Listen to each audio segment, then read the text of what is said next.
He's a very good friend of mine. He's doing his PhD at the Claremont School of Theology in practical theology, and his emphasis is on the formation and education. Yeah, in the field of formation and education, and also he has a lot of background in Islamic studies. So we regularly consult with him. Scholars consult with him, and he's well known in our community, and he has a lot of very important and interesting insights into the subject in particular that he's going to be talking about, and that is about the future of Islamic education, and his subtitle is Towards Meaningful Literacy. This is very important to talk about education, Islamic education, and what it really means to have a good Islamic education, and what does it stand for, and why is it important. So without further ado, I introduce Brother Uthman. Bismillah, alhamdulillah, salatu wassalamu ala rasulillah wa ahlihi wa ashabihi ajma'in. Assalamu alaikum wa rahmatullah. First of all, I want to thank IIOC and Sheikh Mustafa Omar for inviting me today. It's really a pleasure to discuss this topic with you guys. Just out of curiosity, how many parents are in the room? How many of you have children in anywhere from K through 12 or younger? Okay, great. So I prepared for this sort of audience in mind. Myself, I'm also a family man. I have 3 young children, 6 years, 4 years, and 2 years. So my 6-year-old is in 1st grade. How many of you have your children enrolled in some sort of Islamic education program? Whether it be weekend Islamic school, like a Sunday thing, a Saturday thing, a Friday thing. How many of you, could I just see from a show of hands? Okay. Now, if I could have someone from the sisters and someone from the brothers just comment briefly on what your expectations are from an Islamic education program. Anybody? Okay. Sorry, say that again. Okay, environment, have a basic understanding. So usually these are the 2 most frequent answers to that question. One seems to be directed towards having a substantive literacy, meaning that you want your child actually to know something about Islam. The other is that you want to provide them with an environment and atmosphere by which you feel that they're secure and safe and around people that share the same values as you, right?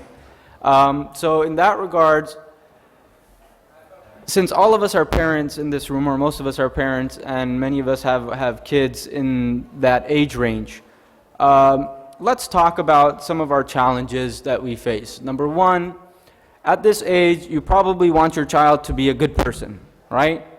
That's common. Muslim or non-Muslim, people want their children to be good. Number 2, people want their children to do well in school. We all want our children to do academically well, right, in their programs, whether it's math, science, social studies, English, whatever it may be, correct? You want them to get good grades, right?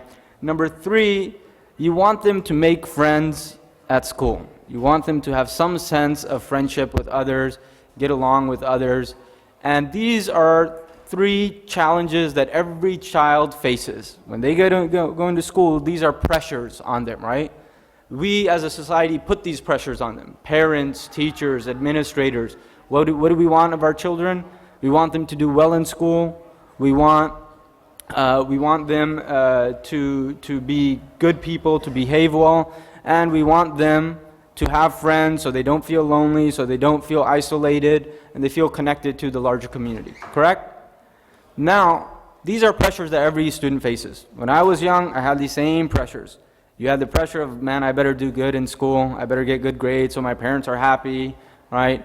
I better be a good person, act well with others, otherwise, again, my parents probably won't be happy. And then I better have some friends, because in order to live life, we are social animals. We need friendship. We need people that we can talk to. We can have, a confidential sort of relationship with. Then those three pressures are compounded by other pressures that parents face, and especially Muslim parents. So we now have a new pressure, a pressure that I didn't have when I was in school, and for those of you who were raised in the United States, you probably didn't have when you were in school. And that pressure is being Muslim. How many of you have had an experience with your child whereby they felt uneasy about their identity, their religious identity in the school environment? Okay, I'll give you a story. Right around this time, I believe, was that bombing in France, right? The Charlie Hebdo shooting or whatever it was now. And at that time, as a parent, of course, one thing you want to do is sort of watch the news. But if you have young children, like now, there's no way I can watch the news in front of my kids. I just don't do it, right? It's just a bad idea, I feel, for myself. I can't put myself in your guys' shoes, but for myself, I know anytime I watch the news, my eldest child, who's in first grade, first thing he sees is when they're talking about Muslims, he just feels like he has a ton of pressure on him.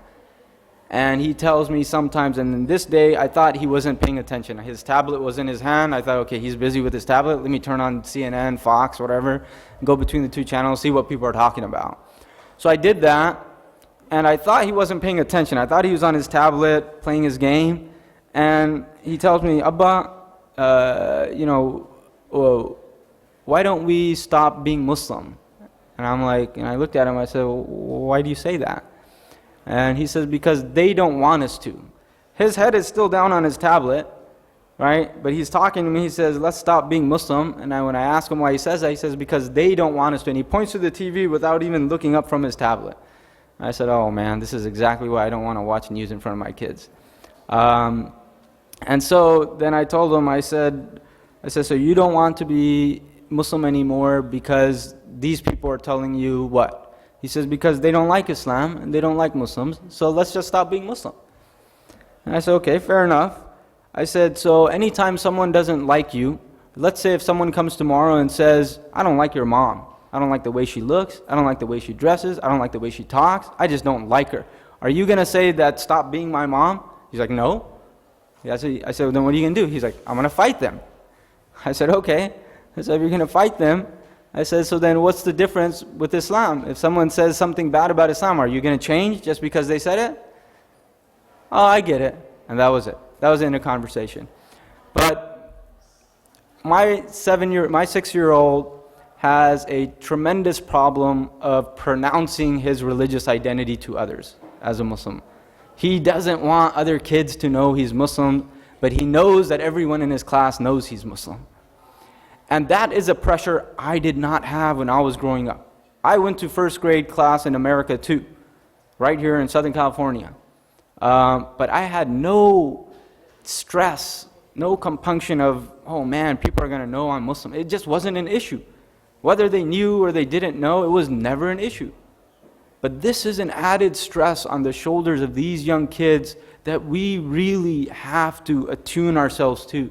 We have to pay attention to this and be very cautious as to how they're dealing with their experiences, both at home, in terms of what basic knowledge we want to give them about Islam, and then what environments do we want to put them in to help build some confidence. So that's number 4 as a challenge. Number 5, if you're black, you have an additional challenge. So if you're Muslim, you have a challenge that non-Muslims don't have. If you're black, you have a challenge that white people, that non-blacks don't have, right? And that is well known, is the history of racism. And this exists whether it's in the United States or whether it's in Egypt. Anyone who knows the world knows that as a race, black people have been oppressed for a very, very, very, very long time. And black students in class have, in the United States, there is what educators call an educational gap. The educational gap is basically a gap of performance. And your top students, anyone want to guess their race? Yeah, Close. Asians. After Asians, anyone want to guess? White, that's right. They're sort of your second tier. Third tier, anyone want to guess? Yeah, Indians or Asians sort of go hand in hand. Hispanic. And your last tier, in terms of performance, academic performance, anyone? Blacks. The desegregation policies of the 50s, 60s did in many ways, a huge disadvantage to blacks. It isolated their communities. They were no longer qualified to teach. They would have to bus over students from black neighborhoods to white classrooms. They could not identify. They performed very poorly because of the social and political arrangements that were deliberately made. So if you're black in this country, you have another disadvantage, like another chip stacked up against you educationally. So if imagine you're a parent, you already have the concern that you want your child to do well in class, you want them to have friends, you want them to be a good person. If you're Muslim, you have the other additional problem of saying that I want them to be confident about their Islamic identity, right, their religious identity. If you're black, you have another problem of race and racism. If you have a disability, now you have another problem. My middle child has autism. He was diagnosed with ASD, autism spectrum disorder. And alhamdulillah, the best treatment that you can get is when you detect it early on. So as parents, if you notice certain signs, and there are signs that you can tell, more and more kids are having developmental disorders. And those parents, any parent that's sitting in this room and has a child with some sort of developmental disorder, like autism or something else, will know that it's almost like having two kids, right? In many ways, there's a lot more that you have to do. So again, if you're a parent, imagine all the things that are working against you now. More and more kids have these sort of issues, and then there's the issue of your economic status. Obviously, parents and families that are not as wealthy or come from poor neighborhoods have additional challenges. So there is a diversity of human experience that really determines the ability for our children to be educated. When Stanford says, for example, that anyone who makes less than $120,000 doesn't have to pay tuition. And this was big news, right? Wow, look, Stanford's opening the doors up to people who are in low-income families and give them free education. What's the percentage of those sort of families that make it to Stanford? I mean, it's not even in the tens. It's that low. So Stanford knows. They have their risk management department that looks at all of their numbers and sees, okay, if we allow 90% of people, to qualify for this, where are they going to get their money from? So they know, right, that most of the students who go to Stanford, and I think their acceptance rate now is like the highest in the nation, like 7% of people who apply there get accepted. But those 7%, the vast majority of them are ones that come from prep schools. And prep schools cost close to, sometimes more than $30,000 a year. Right, and you're talking about K through 12 education, that you're paying $30,000 a year. So you're talking about a very privileged class of people that make it to universities, who get the best education. So these are some of the challenges that I wanted to sort of start off with, that are psychological challenges that we face together as Muslims and as human beings, just trying to do well in the short period we're on this planet. Right? We want the best for our children, we want the best for our families. We're just trying to do well, right? And every person, Muslim or non-Muslim, has that attitude. Then again, if you're Muslim, you have certain hardships non-Muslims don't have. If you're black, you have certain hardships non-blacks don't have. If you're black and Muslim, it's very, very tough. The chips are stacked against you, right? So that being said, I'm sorry I don't have any answers. I could just walk out to the door and probably leave you guys very disappointed. But no, it's very tough, and an environment I don't think the U.S. has ever seen before. I spend most of my time with professors in the Department of Education, in the Department of Religious Studies, and I can't say enough as to how great this gap is. The gap of performance is so great, and it's so skewed that it's almost like a matter of privilege. You just happen to be born as a soul, right, in X family and Y family, of a certain race, of a certain color, and that's 9 times out of 10 what determines your ability to do well in life. Now, I don't mean to sound so deterministic as well, that hey, your fate is sealed, but the second you come out of the womb, that's it, you're done. No, there are things that we certainly can do, and that's what I wanted to talk about, is things that we can do to enhance both our attitude and our ability to comprehend religious knowledge, as well as, right, your non-religious knowledge. Now people call it secular, people call it whatever name they want to call it, conventional subjects, you can call it whatever, but I think you all know what I mean in terms of science, the STEM, science, technology, engineering, math, all that sort of stuff. And then on the other hand, you have your religious education, which can comprise, and for Muslims it's a little bit different now. In the old days, in the classical times, how were young Muslims educated? And when I mean classical times, I'm talking about, let's say, during the time of the 4 Imams, right? So 8th, 9th century, or 9th, 10th century. Ash-Shafi, there's a famous story of him where his mother at the age of 5 sends him to the desert to go learn the Arabic language from a bunch of Bedouins because their Arabic is pure. And he comes back having a lot of knowledge about Arabic, and then he becomes obviously a scholar in his own right, in the language. So he's considered an authority in the language. Anyone else have any information as to how Muslims learned Islam in the classical period? So in the classical period, scholars, very early on, they started setting up what was called kutab. Kutab are like these schools where mainly they learned the very basics of literacy, which is reading, writing, and that sort of stuff. And mainly it revolved around the Quran.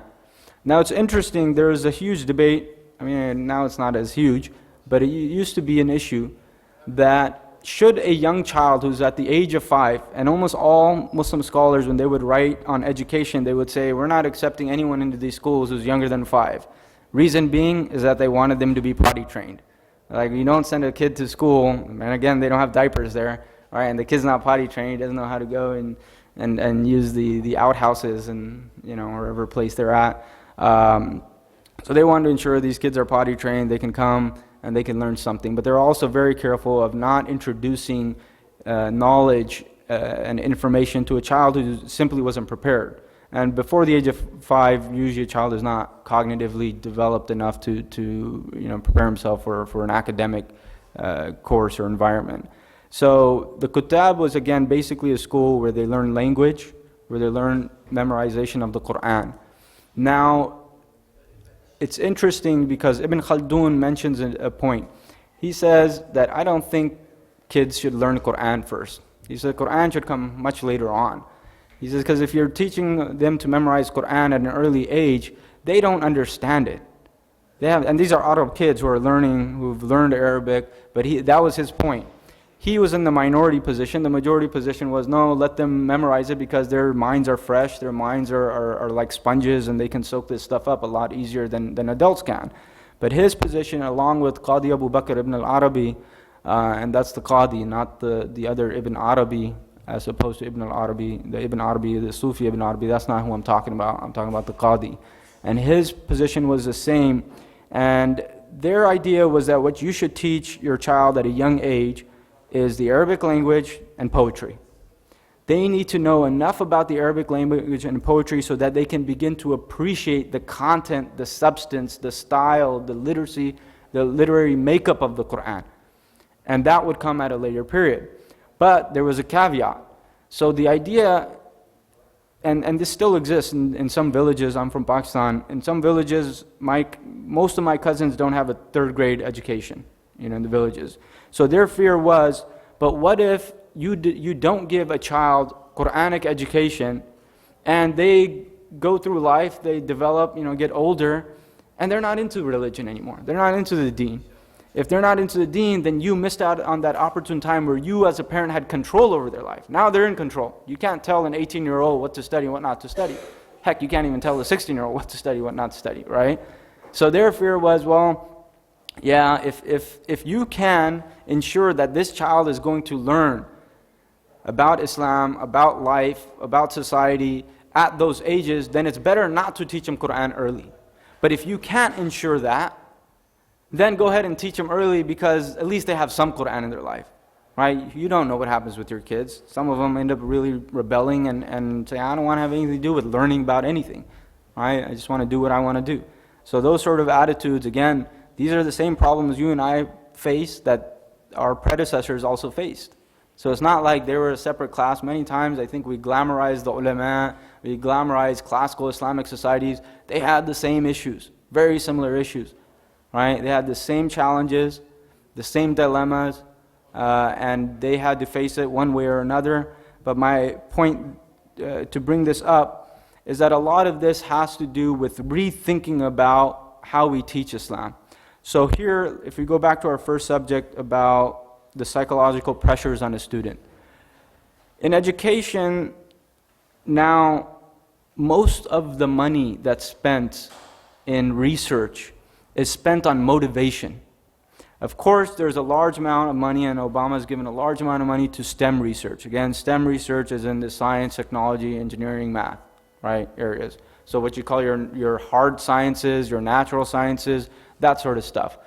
But beyond that, there's a lot of money being spent in the field of motivation. Why?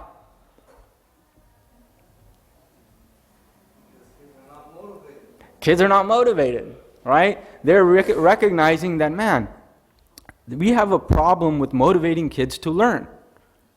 This is a perennial problem. This is the problem that Ibn Khaldun saw. That's why he said, if kids aren't motivated to learn Quran early, then it's better for them. If they're not motivated to learn Quran at an older age, it's better for them to go ahead and learn when they're under the control of the parents. But for us today, we're having the same issue. Our kids are simply not motivated to learn. There's something about human nature, and that's why the studies of motivation first describe human nature. Because there's something about human curiosity that you can never teach curiosity out of a child. You can teach a child to do a lot of things. Do this, don't do that. One thing you can never do is tell him or tell her not to be curious. No, don't be curious. They had this interesting experiment.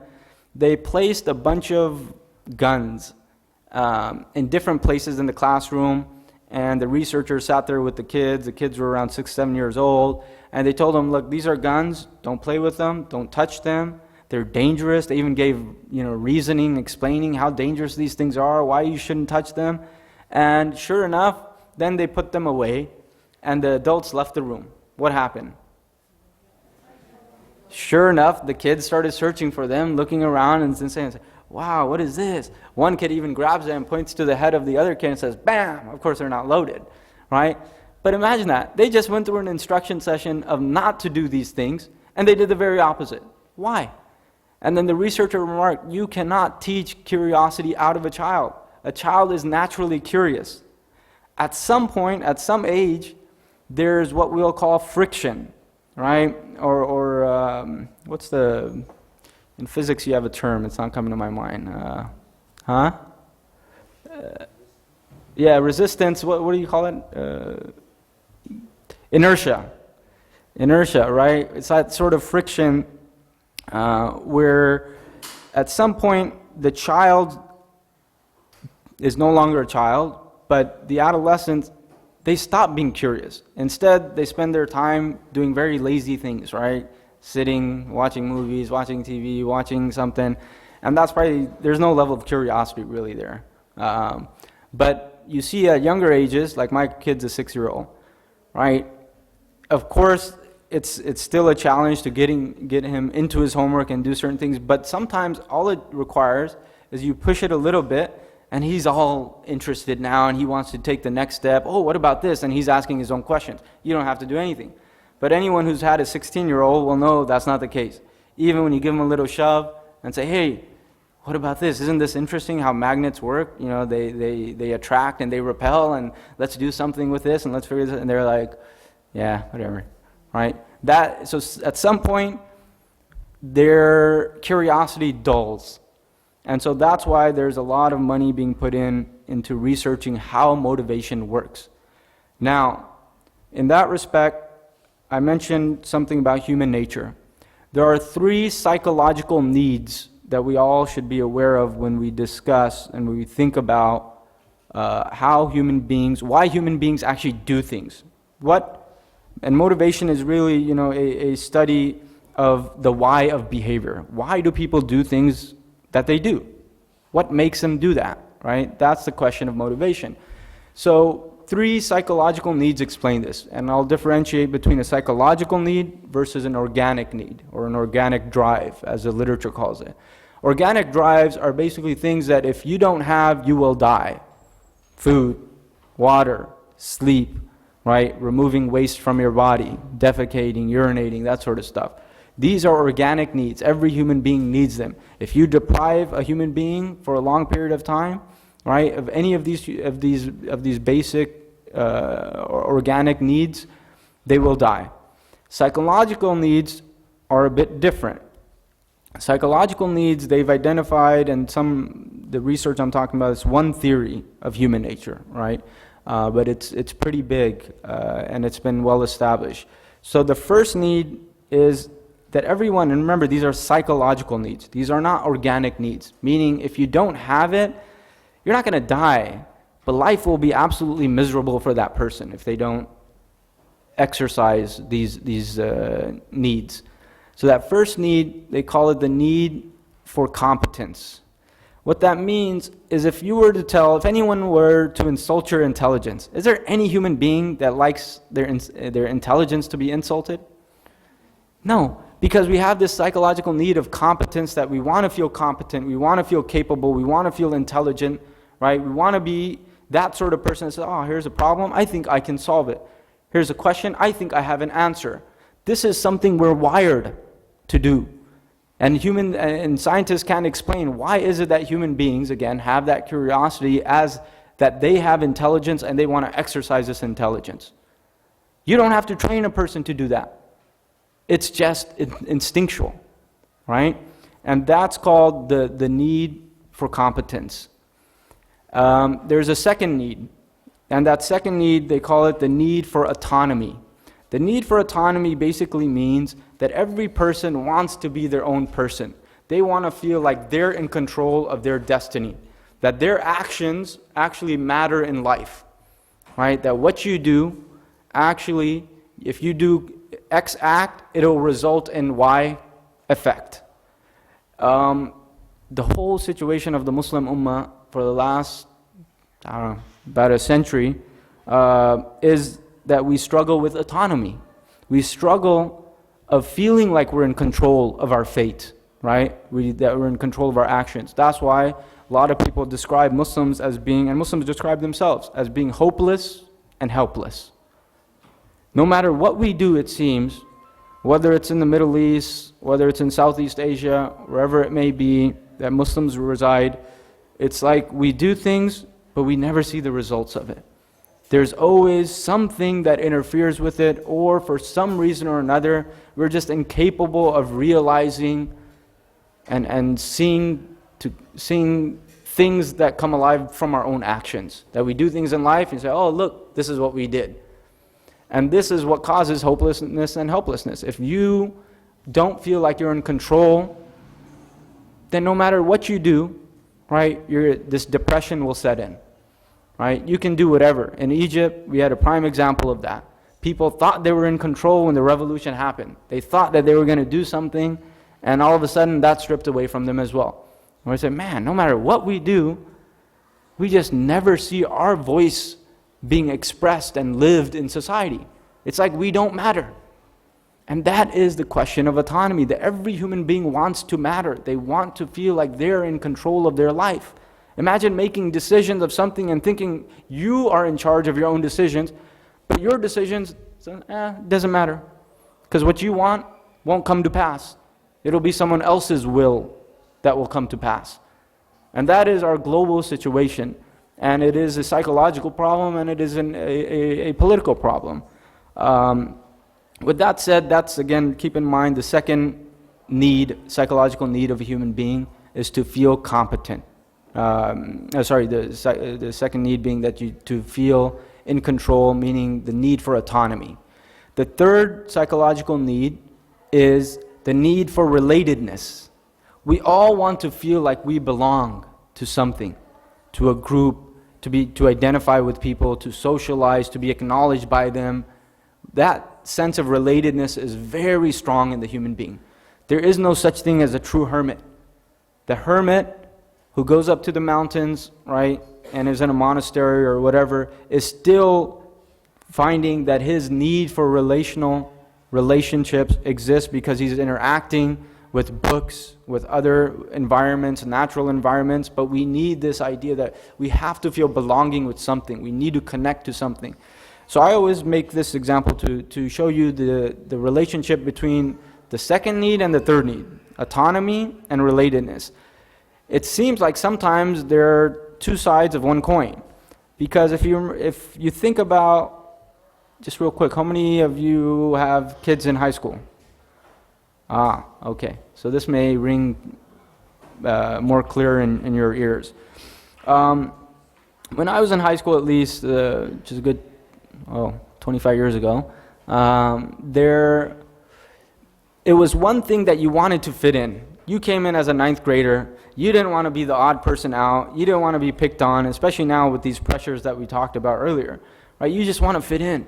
You don't want to be isolated. You don't want to be, shown to be that you're different. You want to fit in just like everyone else. That is the exercise of the need for relatedness. You want to fit in. You want to relate to others. You want to be part of them. Then, at the same time, though, there's this need to, I want to fit in, but I want to be more than that, right? I want to be someone that actually stands out from this as well. So that's the need for autonomy, that you want to be your own person, but you also want to feel like you're part of something else. So these two needs really work very hard in the mind of the adolescents. In the mind of the adolescents, by the way, they're what they call the prefrontal cortex. This is just a little bit of neuroscience to highlight some of the importance of this. The prefrontal cortex is the part of your mind that is known to develop the rational abilities and capacities of thinking, of critical thinking, of evaluating judgments, and all the rational stuff. That is underdeveloped at this point. The amygdala is your really emotional center of the brain. It's about the size of a walnut, right? And that thing is your emotional part. At this time, their amygdala is much bigger than their prefrontal cortex and much more active. So what tends to happen is that in high school, they're wired to act in certain ways, in very emotional ways. So they're looking for relatedness, and they're looking to be their own people, their own person, right? They're not rationalizing through these things. These are needs and drives that they're expressing very naturally. They're instincts, okay? Any questions about the three needs? All right. So as Muslim parents, we have, number one, to acknowledge whether this is human nature or not. Of course, from an Islamic perspective, we can debate all day long whether these three needs are actually needs. Because Muslim scholars had actually a lot to say. The classical Muslim scholars had a lot to say of what human nature is and what human nature isn't. And they were very vested and interested in this discussion because it had implications on a person's Islam, according to them, right? So, for example, in India, or at least in historical India, how many of you have heard of the practice of sati? Sati? Okay, a few of you. Anyone want to explain what it is?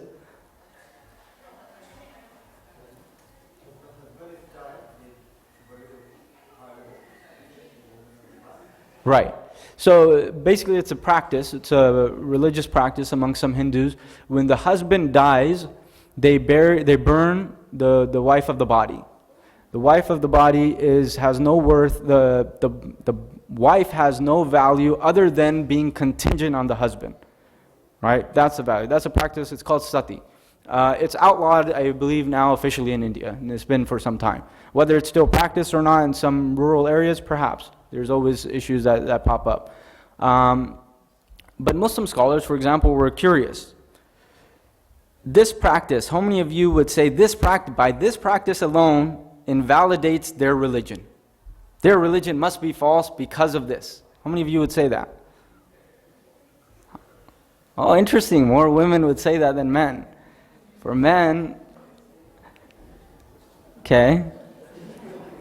How many of you would say, well, maybe this is a cultural thing that it's really distasteful to me, but does that mean Hinduism is not true? So these are the type of discussions classical Muslim scholars of theology had, right? They wanted to know, what is it? How do human beings judge what is true and what is not? And when culture enters the equation, it becomes very difficult sometimes to know the truth. So, for example, I did this experiment with some students a while back, high school students. I showed them pictures of what's called the Tower of Death. The Tower of Death is a concept, is a practice in Zoroastrian religion, where basically the way they dispose of their dead is to take it to a tower, they put it on that tower, and they basically let the vultures pick the body apart. Then the remains of the body, the bones and everything, they shove it into the inside circle of the tower. How many of you find that acceptable? I should say it the other way. How many of you find the problem with that? Okay, now is your problem rationally based? Is it something that, rationally this is wrong? Or is there some other sensibility that you have, maybe a cultural, maybe a religious value, that you say it's more of a religious value thing, not so much of a rational thing? So that's the question of what is human nature. Because for scholars, they want to be able to differentiate between what is it that are human faculties of reason. And so they talked about inductive reasoning, deductive reasoning, istiqra, right, is inductive reasoning, the idea that you have to observe things, and when you observe things in a repetitive way, that establishes natural laws. Like Imam Ghazali would talk about, having a piece of cotton. If you burn that piece of cotton once, and you see that it lights on fire, right? Does that tell us anything naturally? Does it give us some knowledge about that substance? Maybe, maybe not. But if you do it repetitively and you observe this repetitively, then it creates what we call a natural law, or they call, an ada of Allah, meaning the custom or habit of Allah. That Allah created this custom by which anytime you hold fire to a dry piece of wood, to cotton, it would burn. Right? So it's not a matter of it happens sometimes in these cultural situations. No, this is a natural law that's stable, that's universal for every single person, irrespective of your cultural values, your religious values, or whatever. If you light a dry piece of wood that's untreated, it will burn no matter where you're at, no matter what you do with it. Okay? So they were very interested in this discussion of human nature. Now, how is this, or why is this important for us in terms of education? So let's take the question of autonomy. Actually, before we go to autonomy, I believe the first one we mentioned was competence, right? Now, competence, again, is that need that people want to feel that they're intelligent, that their views in this life matter, that they can problem solve issues and arrive at conclusions. Have you ever had a problem with the competence of your child, that they think they're right on something and they're trying to prove it to you rationally, right? And you're having this argument or discussion. Has that ever been the case? Okay, so they're exercising that need, that instinct in them, right? They're exercising it. Now what educators say is, aligned with this need for autonomy is that you should always provide rationale for something. If you want a child to internalize a value, provide them with a rationale. If you tell, and we experience this all the time, you tell the kid, go read Quran now. It's time to read Quran. And if he says, why? Or she says, why? Why should I do that? What do you say? Okay, so some of you are saying, because I said so, right? Yes. Okay, so now you're providing a rationale, right? So there's a difference. You can make an argument based on authority. Go do this. Why? Because I said so. That's not providing rationale. You're not helping their autonomy there, right? How many of us want Islam to be something that the kid feels ownership for themselves as opposed to something they feel is imposed on them? Is there any person in this room, and I would, believe me, I'm not going to make fun of you or anything, that really thinks that, no, I want my kid to feel that it's imposed on them and that they accept this religion in that way? Yeah, I don't think, for any religion, people like that exist. Everyone wants their child to internalize these values as if it's their own, and that it is their own, that they own it, that it's something that they are intrinsically motivated to be engaged with, right? You don't want it to be some extrinsic motivator that you do this or else. You do this because I said so. You do this because I'm giving you $50. Those are all extrinsic motivations. You want them to be intrinsically motivated from within. And to help intrinsic motivation, again, knowing what we know about human nature, about autonomy, is you provide them with rationale. If you tell them, well, you do this because it's going to help you spiritually, is that convincing? Perhaps not. Is it a rationale? Yes. Will it work for some students? Maybe, right? But the idea is, again, that you have to then figure out as a parent whether that specific rationale is working or not, right? So I have, with my son, sometimes I treat him as a test subject. So I try these little things on him. I'll say, let's do this together. And he'll say, nah, I'm not interested.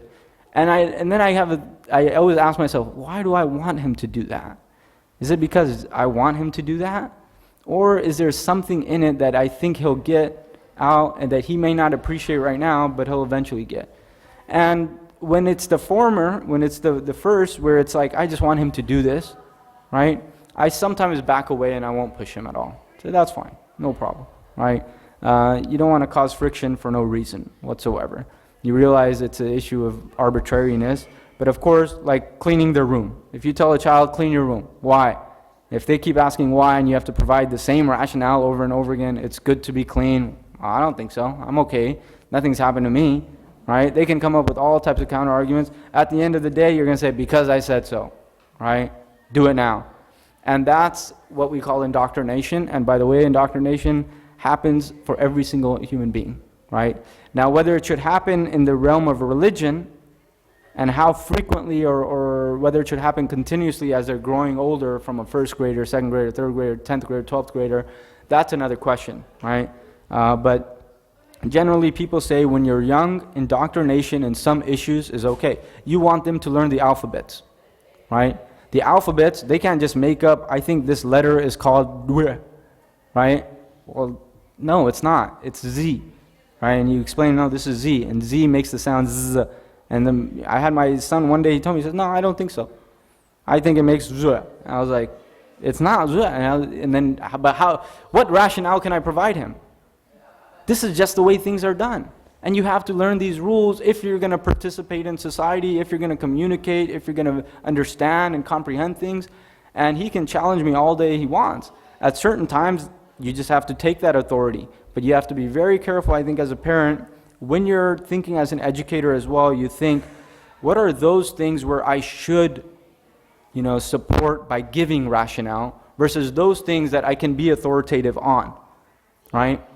Because giving rationale, again, supports their autonomy. It enhances their ability to choose for themselves that, yes, this religion is what I want to be, what I want to do. The other day, after this this whole San Bernardino shooting stuff, and my son used to go to the center. We would take him, and he still goes to the center. My second son who has autism. So for us, it was sort of it had that double meaning to it. We called out, to the psychologists, the nurses, the caseworkers who've helped us make sure everyone is okay.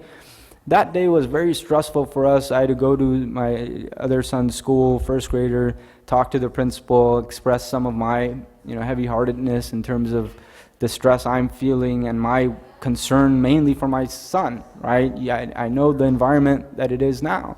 We come back, and first thing my neighbor asked me is like, "Are you guys okay? Everything okay?" I said, yeah, we're fine. He's like, "Anything, you guys need?" And, no, we're fine.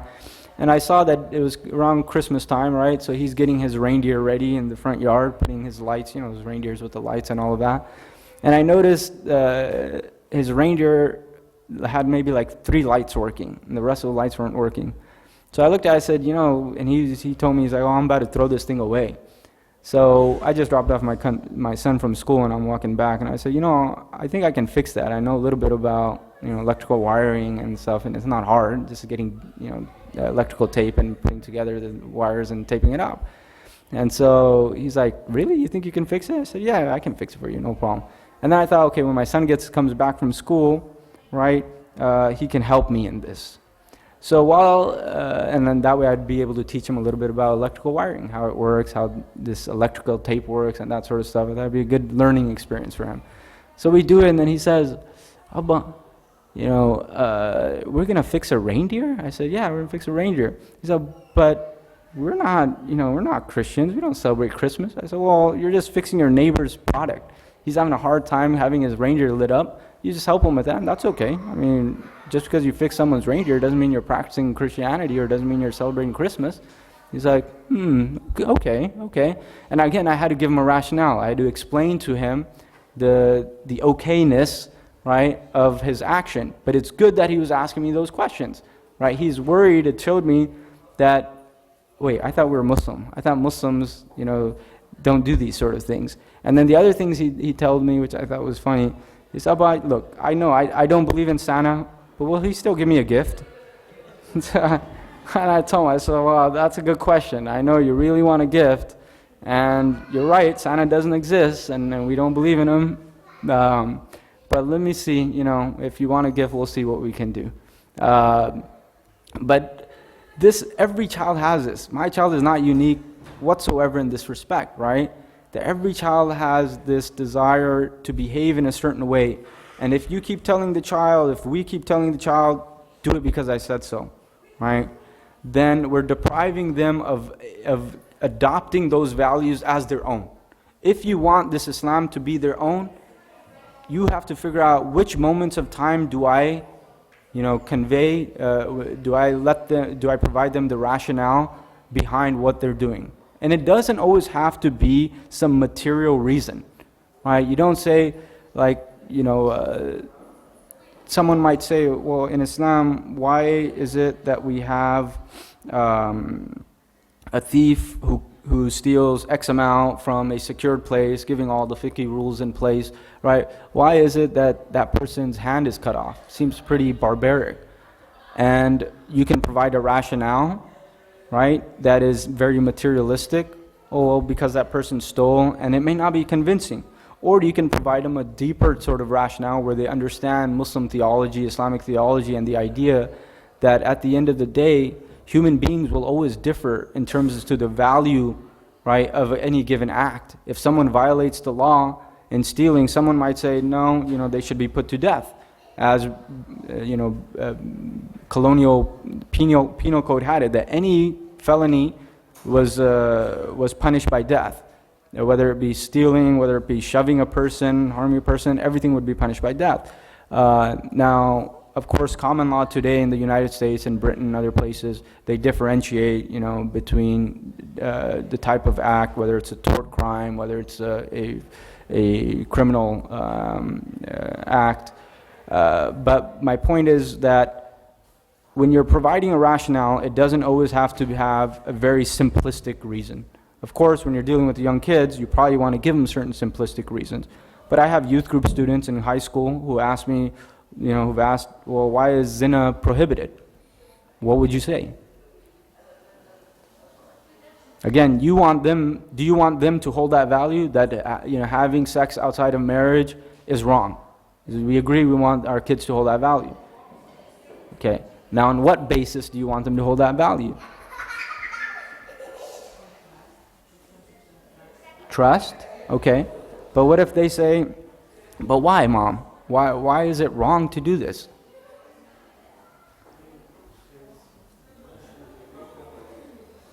Okay, you can go that route and say there's punishment in hellfire. What was that? The vast majority of people who have intercourse don't have AIDS. So that will probably not be very convincing. They'll say, Mom, I know all my friends did, none of them have AIDS. It's a good lie? All right. I don't know how effective it would be though. But yeah. Sorry, go ahead, brother.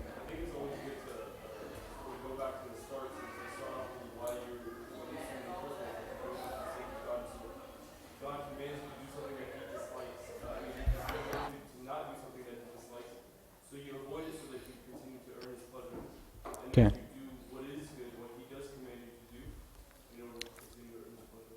Good.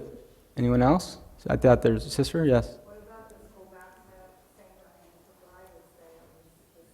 They're supposed to live in something very special between husband and wife or something that's very sacred.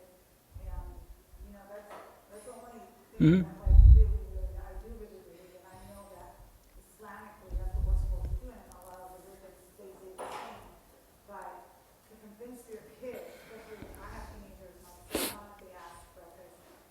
They don't need to ask me about their social media and everything like that, but, I still talk to them about it, even if they don't talk to me about it.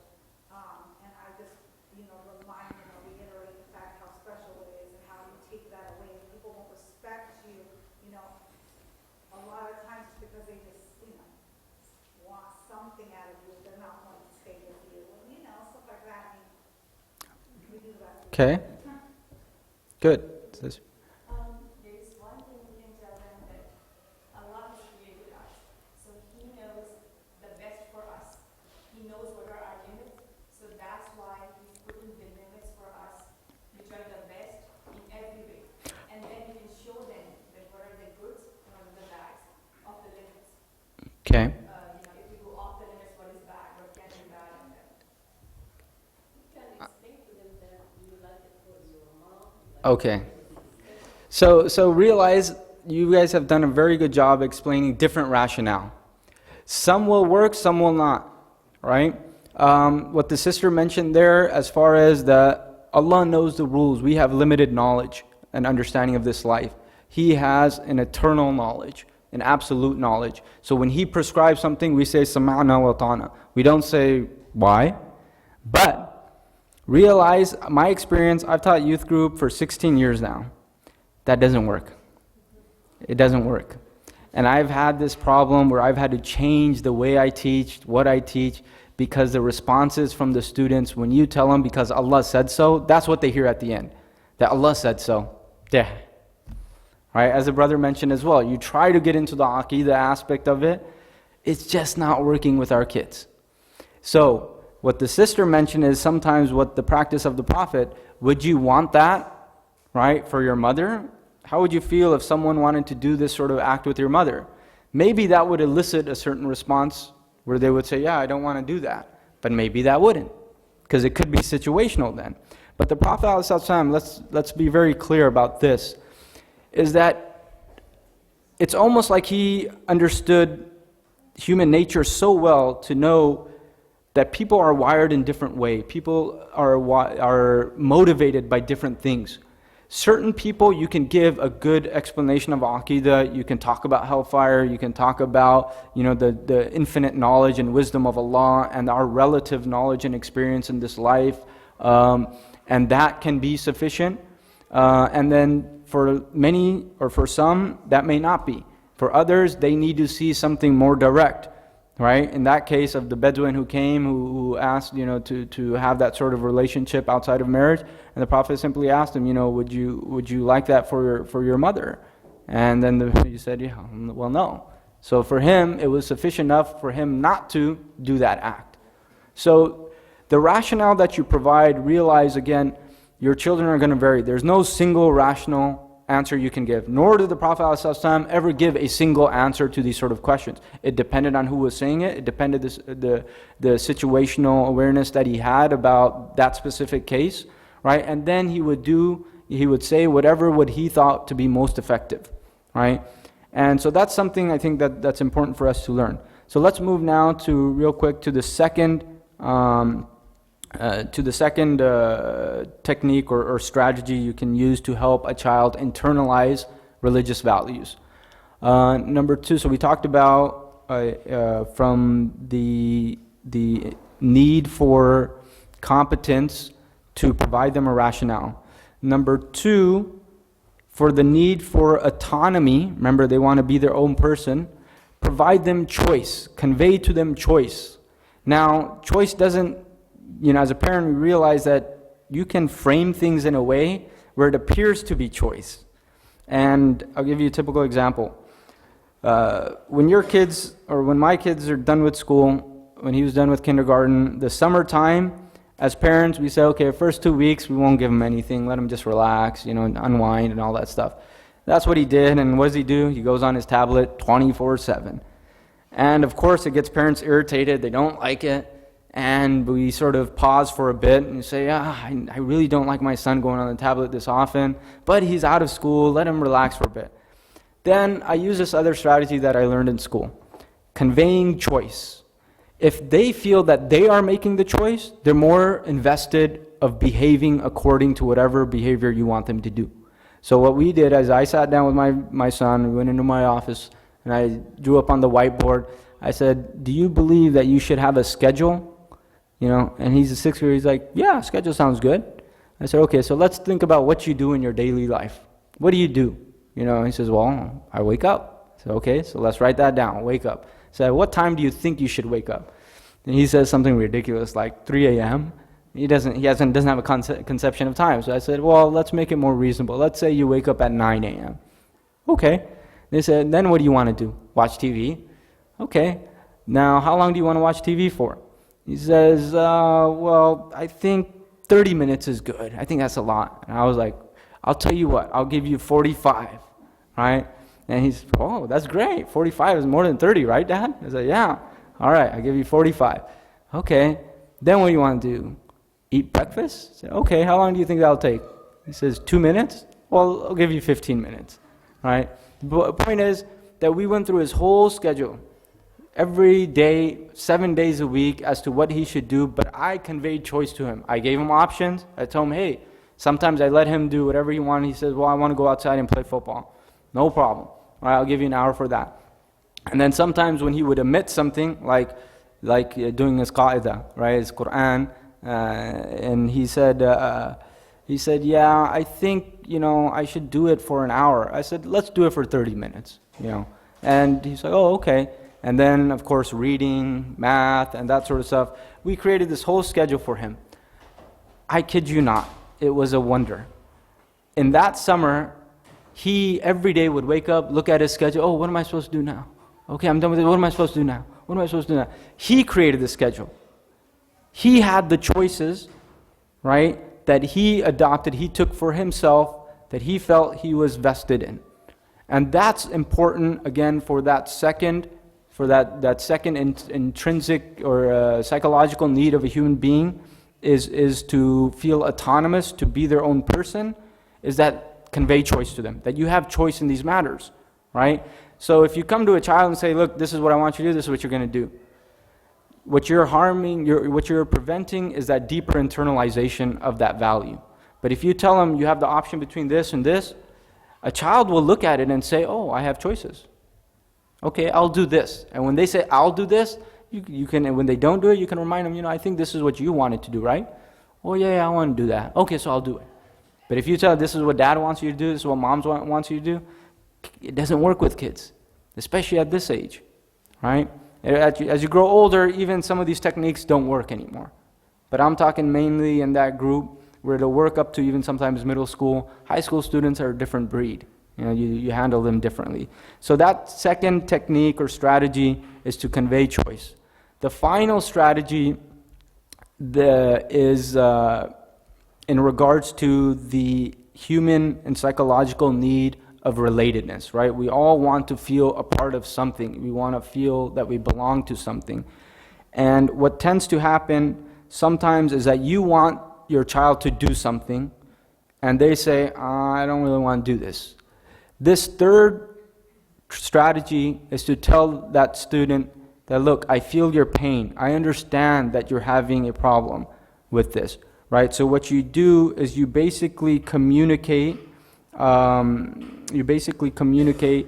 that there is a tension between what I'm expecting you to do and your actual behavior. So many times, if your child is at the age where he should be or she should be praying, right, and they don't want to pray, what do you tell your child? Yes? I remind them they say, okay, I did my part. So this is not solely responsibility. Okay. Anyone else have a different strategy?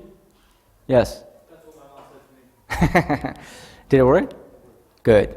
I develop the relationship between them and God.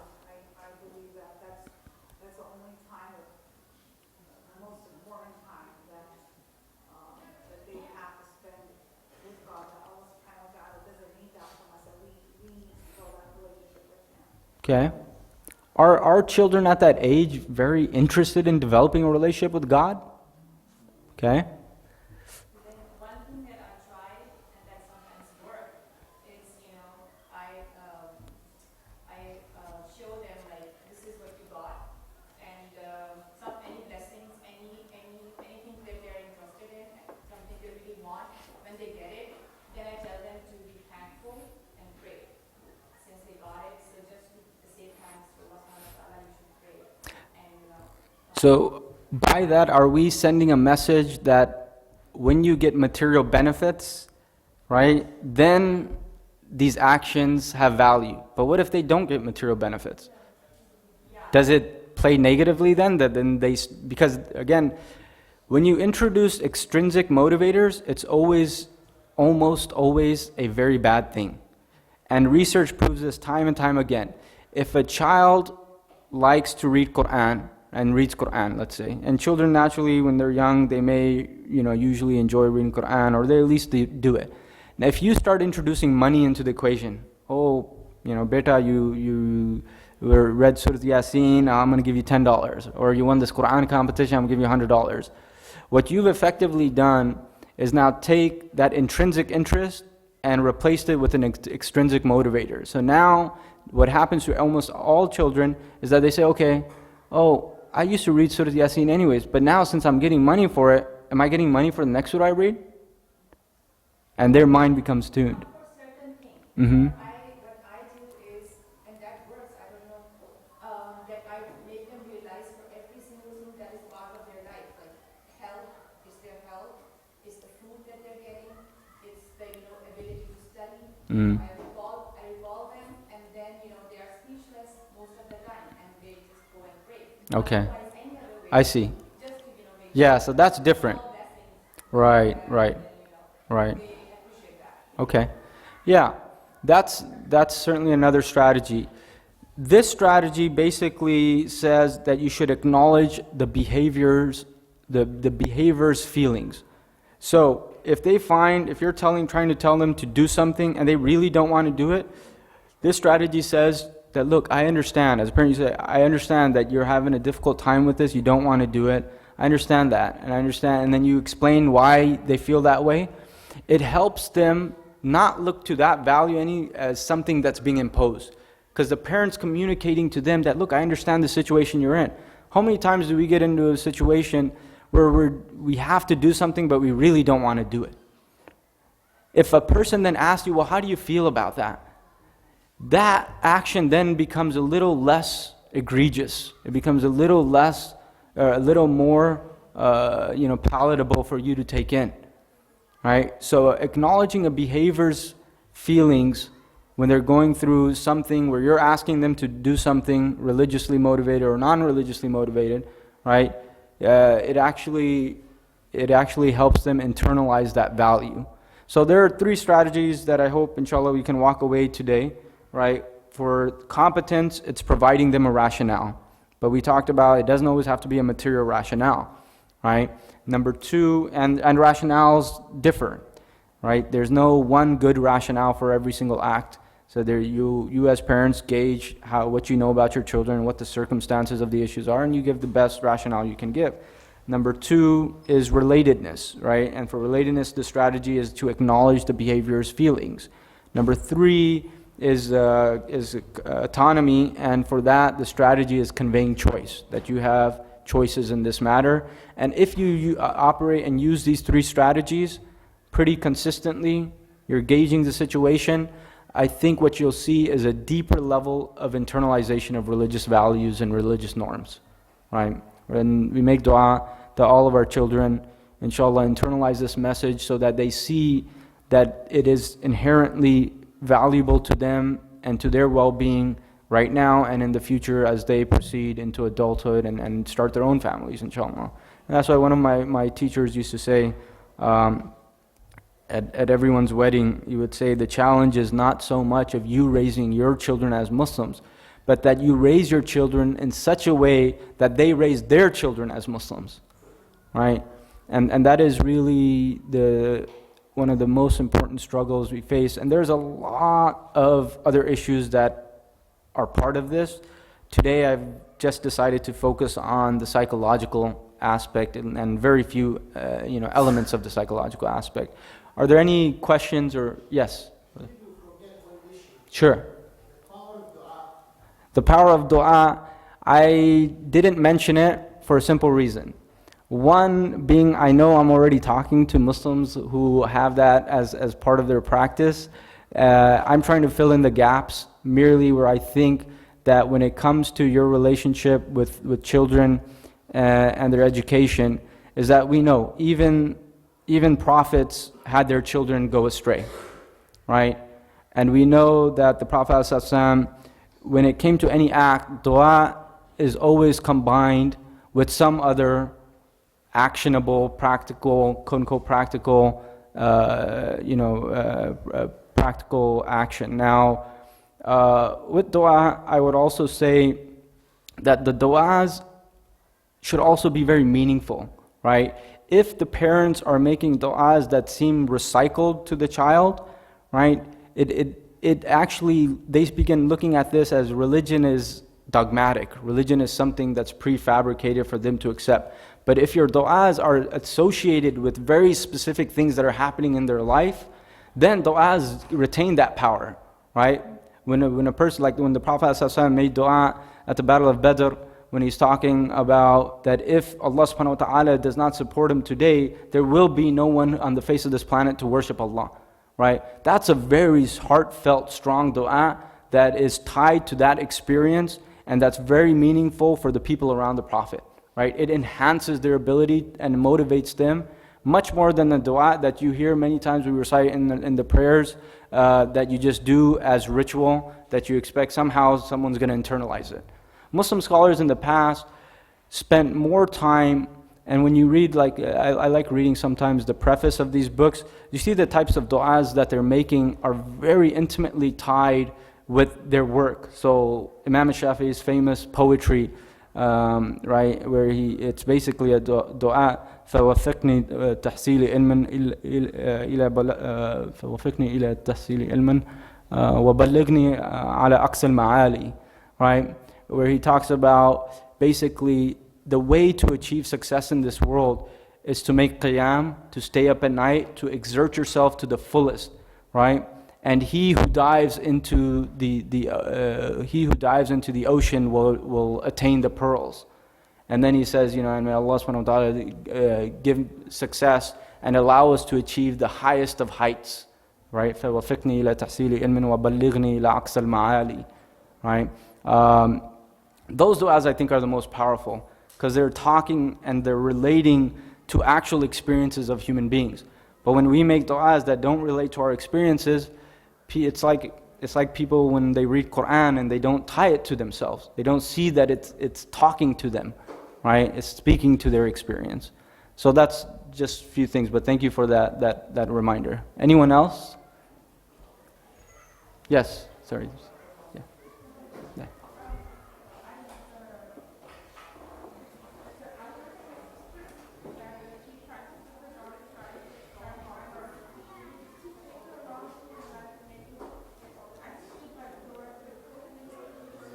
I'm sorry, I can't. Could you speak a little bit louder? Uh-huh. Mm.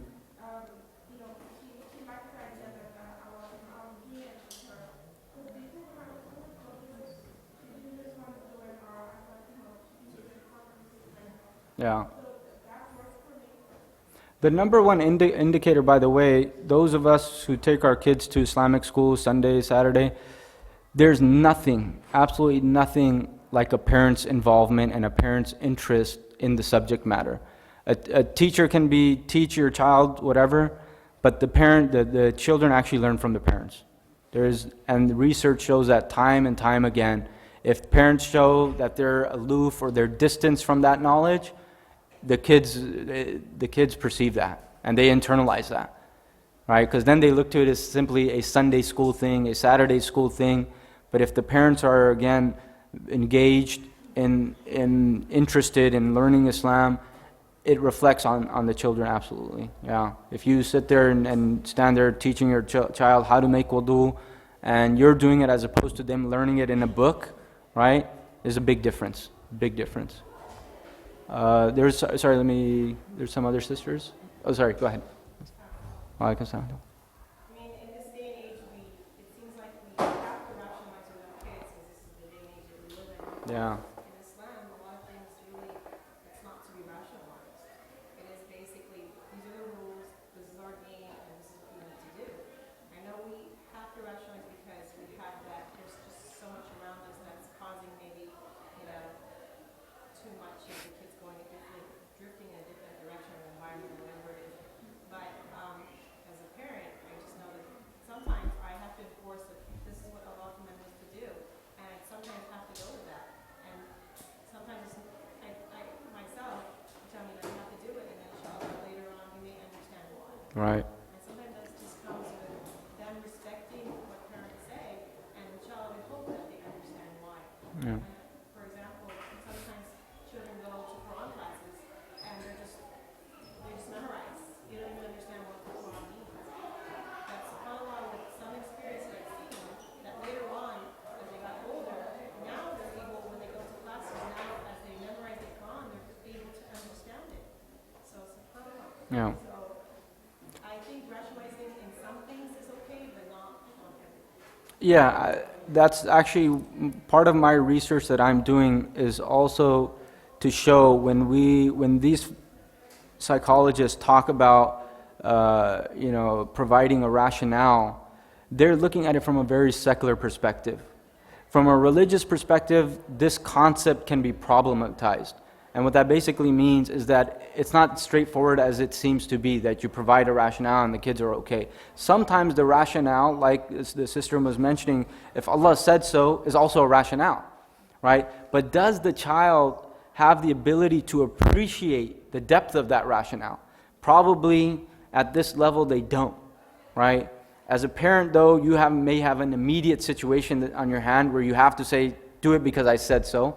But then you also have to figure out another plan. As they grow older, you're not going to always be there to say so. So what's your plan for them adopting that value on their own? So you need to work in both ways, right? One is to give them that rationale where it sounds like an authority coming down, but also then to figure out what's going to work for this specific child. And there's no such thing in education. Many people talk about scalability, that if a good program works here, that somehow you could put it in any other environment and it'll work as well. Doesn't happen. Not in education. Right? You can use good programs that help for black families in Mobile, Alabama, but you put them in black families in Compton and it doesn't work. And they see, well, what's going on? What's the difference? And that's why it's very important not to generalize on these things, to look particularly at your child's issues and address them with tailor-made, solutions, hopefully. Yeah. Anyone else? Yes.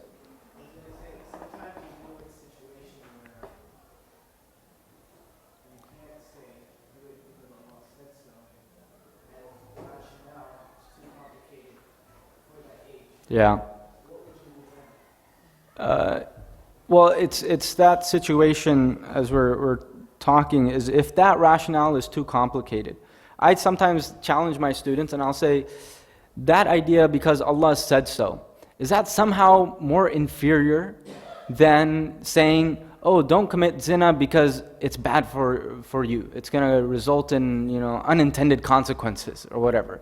I had one student who actually told me that. She did a very nice presentation, and then she said, yeah, the reason why we don't commit zina is because it has unintended consequences. And I thought that was interesting how she worded it. Then I told her, I said, would it be somehow bad to say because Allah said so? Is that somehow not as convincing? And she thought about it. She's like, I never thought of it like that. And sometimes it is. It is a matter of putting it out there in a way that it doesn't sound dogmatic. Because that answer has the potential to sound dogmatic, but it also has the potential to be very deep, right? To be very convincing. But it's a matter of duration. If you're around that student more and you develop that idea greater and greater and show its links, it'll hold on to their brain a lot tighter. But if you have interaction with these kids once a week, as many of our programs we do, then it's a crapshoot, right? You don't know. Is it going to work with them or is it not? I have many students over 16 years. I can tell you 3 of them got their PhDs in Islamic studies. I've had maybe close to 1,000 students over 16 years, right? 3, I can count them on one hand, that were so interested in Islam, so motivated, right, that they actually pursued their graduate studies and their professions in these areas, going to Harvard and all that stuff. But there's 3. The vast majority of them are in between, and then I have a good chunk of students who are very aloof from the deen, and some of them, though, do come back 5 years, 10 years later down the line. You know what you taught us, I'm glad now it makes sense. Before, at that time when I was sitting there in that class, it didn't make sense to me. I didn't understand it. It's our brains are, I look at myself in high school. Man, I was in no position to take Islam seriously. That was not on my mind. It developed thereafter for whatever reasons, right? Through the ni'mah of Allah, that these things come and play and you have experiences that make you reflect in certain ways. But in high school, that certainly wasn't on my mind. So I always try to take it easy and give the benefit of doubt to these kids that they're going through experiences that I don't know of. And they don't like telling other people. They don't like telling their parents. They're certainly not going to tell me, right?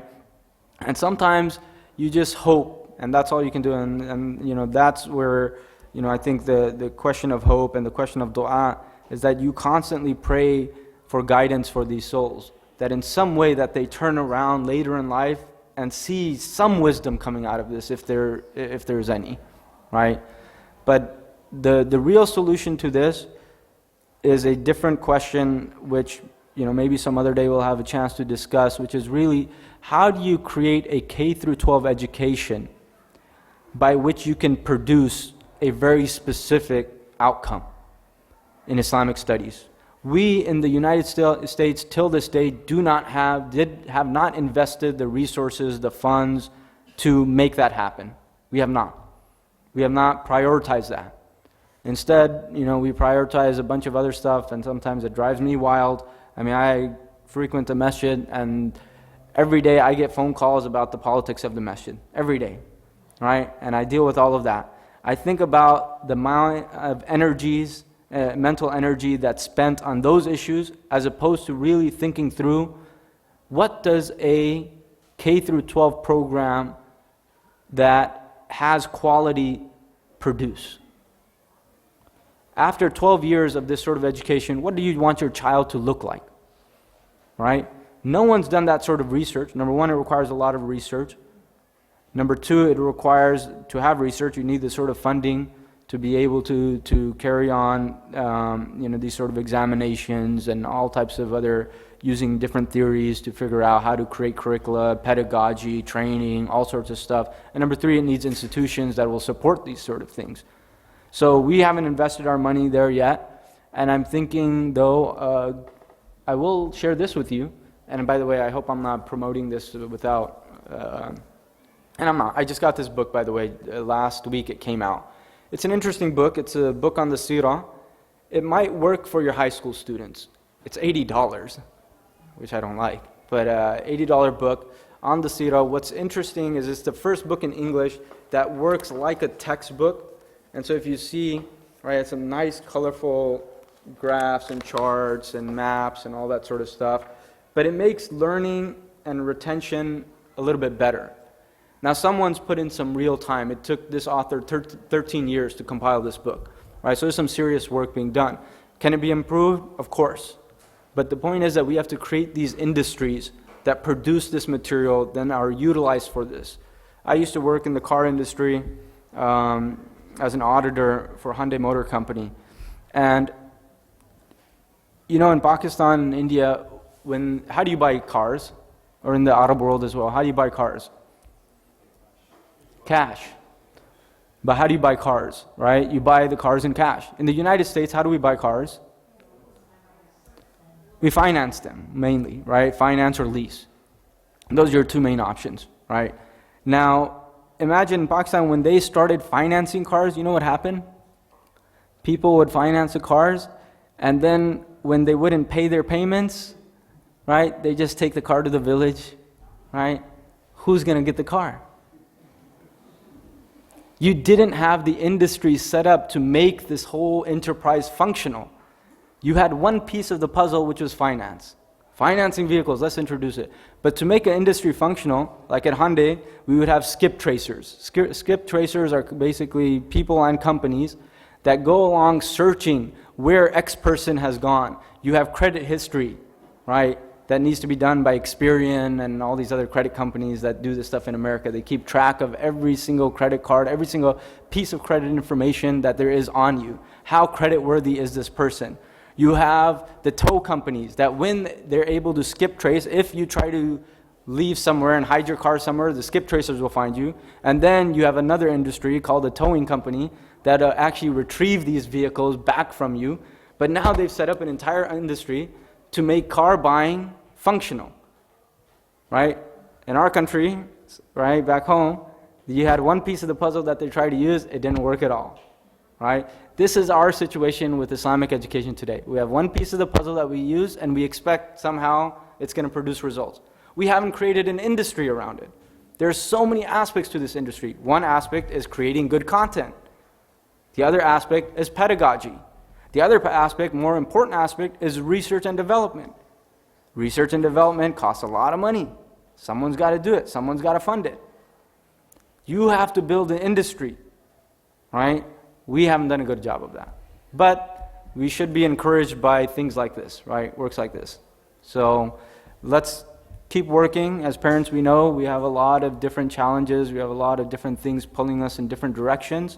But I do think this next generation of Muslims who have kids, they are looking very seriously as to, man, what is my kid's faith going to look like? Because they can't take it for granted. Our parents could sort of take it for granted. We cannot afford that. It's do or die for us. So if there are no more questions, no more comments, then we'll conclude the session. Barakallahu feekum. Thank you so much. Subhanaka wa bihamdika la ilaha illa anta astaghfiruka wa atubu ilayk. Bismillah ar-Rahman ar-Rahim. والعصر إن الإنسان لفي خسر إلا الذين آمنوا وعملوا الصالحات وتواصوا بالحق وتواصوا بالصبر. صدق الله العظيم.